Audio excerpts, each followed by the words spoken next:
bu şeydi, Filistinli anneler için yürüyüş yapıyorlar. Cumhuriyet. Aynen, millet değil. Orada 29 Ekim kutlanıyor falan mı oluyor? Ya söyleme.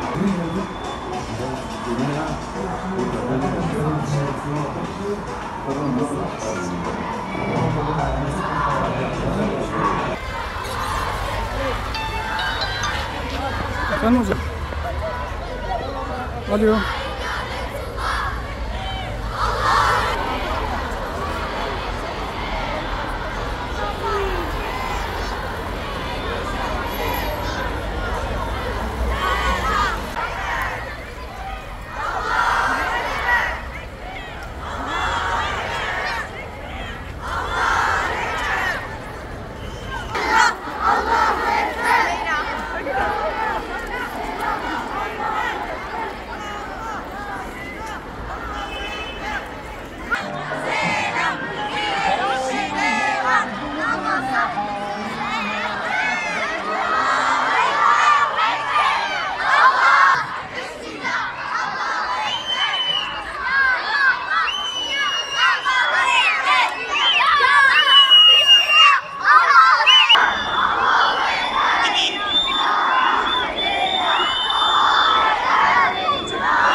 Ekim'den bu yana katledilen 3000'den fazla çocuğumuz için kalplerimiz kan ağlamaktadır.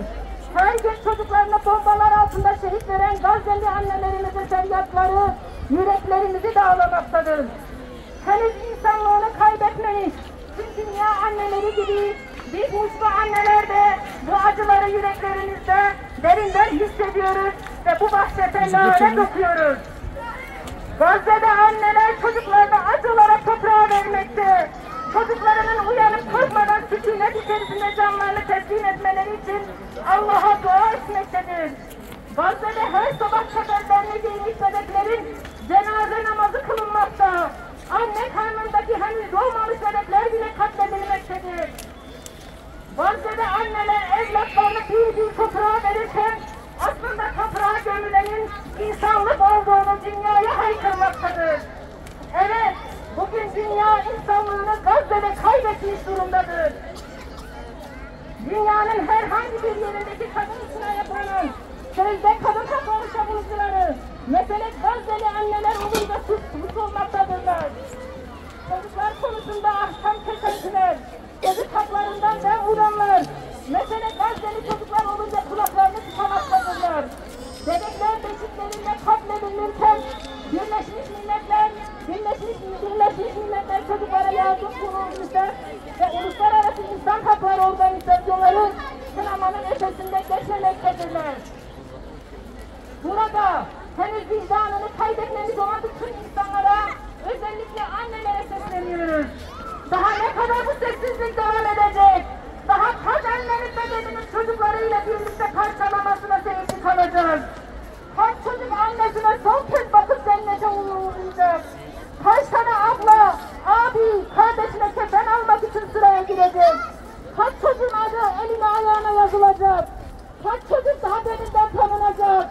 Soruyoruz ey dünya! Kaç tane çocuğun kanının akması lazım uyanman için? Ve buradan ilan ediyoruz ki hangi evladının acısına yanacağını bilmeyen Gazze'li annelerin acısı biz mutlu annelerin de acısıdır. Geride evladına emanet edecek kimseyi bulamayız. Onu Allah'a emanet edip şehit olan annelerin emaneti bizlerin emanetidir. Bizler bu emanetlere sahip çıkıp çocuklarımızı Kudüs davasıyla büyüteceğiz. Evlerimize Siyonist İsrail'e silah sermayesini sağlayacak ürünleri almayacağız. Kararlılığımızla bu zulmün bir bedeli olacağını onlara göstereceğiz.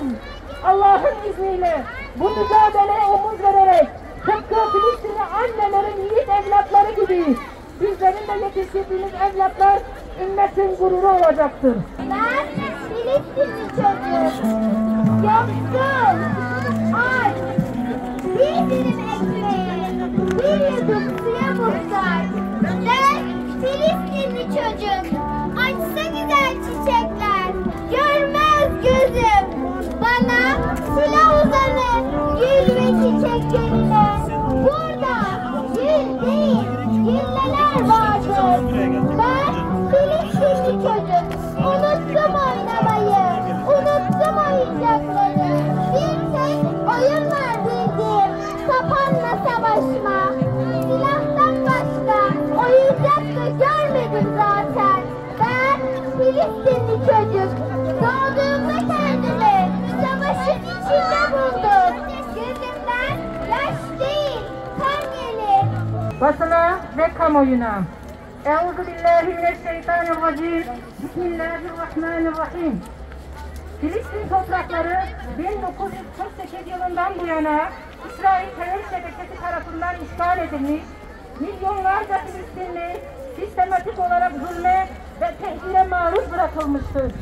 Ne insana ne de kutsala saygısı olan bu barbar Siyonist çete zulmünün dozunu artırarak sürdürmektedir.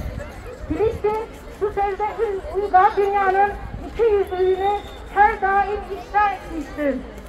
75 yıldır devam eden bu Siyonist işgalin ve zulmün ardından Aksa Tufanı operasyonu ile 7 Ekim günü Siyonizmin ve onun uşaklarının kara günü, Müslümanların ise iftiharı olmuştur. Gazze'nin yetimleri büyümüş ve şanlı bir mücadeleye imza atmışlardır. İşgalci, korkak çete ise yalnızca masum sivilleri, çocuk ve kadınları hedef alarak insanlık tarihinin en barbar, en cani katliamlarını gerçekleştirmektedir. Sözde medeniyet timsali Batı ise bu katliamlara alenen destek olmuş ve elini bebeklerin kanına bulaştırmıştır. Tarih bir daha göstermiştir ki Batı'nın insan hakları adına ortaya